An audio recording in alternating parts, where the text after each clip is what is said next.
नेपाल और भारत के बीच लिपुलेख, लिम्पियाधुरा और काला पानी को लेकर पुराना सीमा विवाद है। नेपाल इस पर अपना दावा करता रहा है। हालांकि भारत ने स्पष्ट किया है कि ये क्षेत्र भारत का हिस्सा है। तो भारत के साथ सीमा विवाद पर उल जलूल बयान देने के बाद नेपाल की अक्लें अचानक ठिकाने पर कैसे आ गई, समझेंगे इस वीडियो में। नमस्कार, मैं हूं आकांक्षा और आप देख रहे हैं न्यूज़ 18 का डिजिटल प्लेटफॉर्म। पिछले महीने नेपाल के प्रधानमंत्री बालेन शाह ने यह कहकर विवाद खड़ा कर दिया था कि भारत के साथ सीमा विवादों को सुलझाने के लिए वो चीन और ब्रिटेन के पास जाएंगे।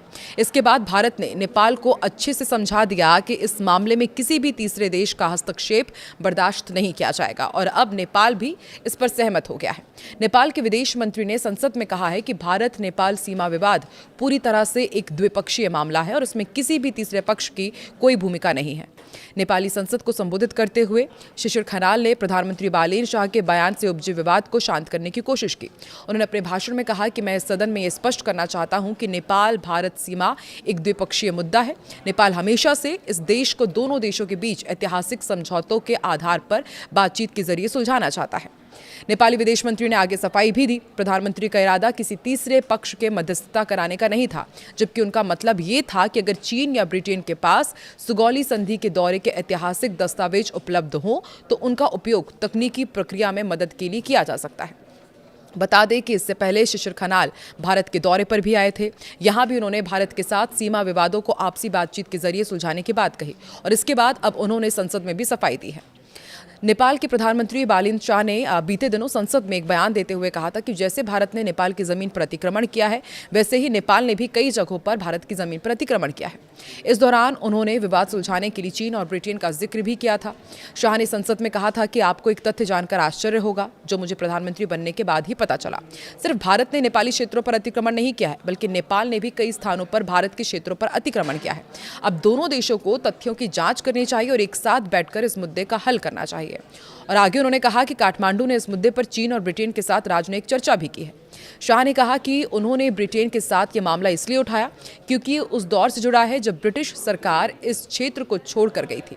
उनके इस बयान पर खूब विवाद भी हुआ था। उन्हें अपने देश में भी इसकी आलोचना झेलनी पड़ी और इसलिए अब माना जा रहा है कि नेपाल सरकार पूरी तरह से डैमेज कंट्रोल में जुटी हुई है। बता दें कि नेपाल और भारत के बीच काला पानी, लिपुलेख और लिम्पियाधुरा को लेकर पुराना सीमा विवाद है। नेपाल इसके हिस्सों पर हमेशा से अपना दावा करता आया है, लेकिन भारत ने स्पष्ट कर दिया है कि ये क्षेत्र भारत के उत्तराखंड का हिस्सा है। भारत ने विवाद की स्थिति में इस मुद्दे को द्विपक्षीय बातचीत के जरिए हल किए जाने की बात भी कही है। वहीं नेपाली पीएम के बयान पर भारत ने कड़ी आपत्ति जताई थी। विदेश मंत्रालय ने एक बयान में कहा था कि भारत नेपाल सीमा का लगभग 98% हिस्सा निर्धारित हो चुका है, लेकिन कुछ हिस्से अब भी अनसुलझे हैं। मंत्रालय ने बताया कि गंडक नदी के मार्ग में बदलाव की वजह से स्थिति बनती है। नेपाल के प्रधानमंत्री बालेन शाह ने भारत से लगी सीमा को लेकर रविवार को संसद में विवादित बयान दिया। उन्होंने कहा कि जैसे भारत ने नेपाल की जमीन पर अतिक्रमण किया, वैसे ही नेपाल ने भी कई जगहों पर भारत की जमीन पर अतिक्रमण किया था और इसके ही बाद से लगातार हम देख रहे थे कि नेपाल की तरफ से भी प्रतिक्रिया आ रही थी और भारत की तरफ से भी। एक रिपोर्ट के अनुसार नेपाल के प्रधानमंत्री ने आश्वासन दिया कि लिपुलेख, लिम्पियाधुरा और कालापानी के सीमा विवाद को कूटनीतिक बातचीत के जरिए सुलझाया जाएगा।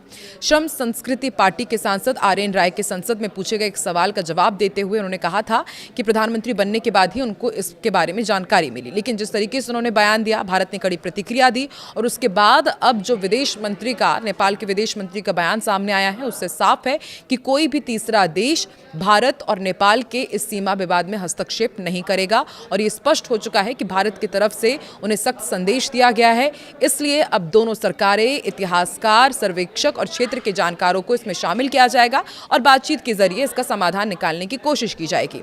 सीमा विवाद को लेकर चीन और ब्रिटेन के साथ जो कूटनीतिक चर्चा की बात कही जा रही थी, अब इसे टाल दिया गया है, इसलिए ब्रिटेन को इसमें दिलचस्पी नहीं लेनी चाहिए। उन्होंने कहा कि सरकार इस मुद्दे को ब्रिटेन के साथ उठाएगी लेकिन अब इन सब चीज़ों का पटाक्षेप हो चुका है। अब आपको समझाते हैं कि भारत और नेपाल के बीच ये सीमा विवाद आखिर है क्या। देखिए, भारत और नेपाल के बीच लिपुलेख, लिम्पियाधुरा और कालापानी क्षेत्र का विवाद सन 1816 से चल रहा है। सुगौली संधि पर यह आधारित है।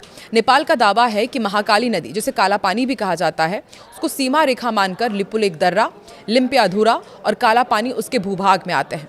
नेपाल साल 2020 में नए राजनीतिक मानचित्र जारी कर चुका है और इस क्षेत्र को अपना बता चुका है।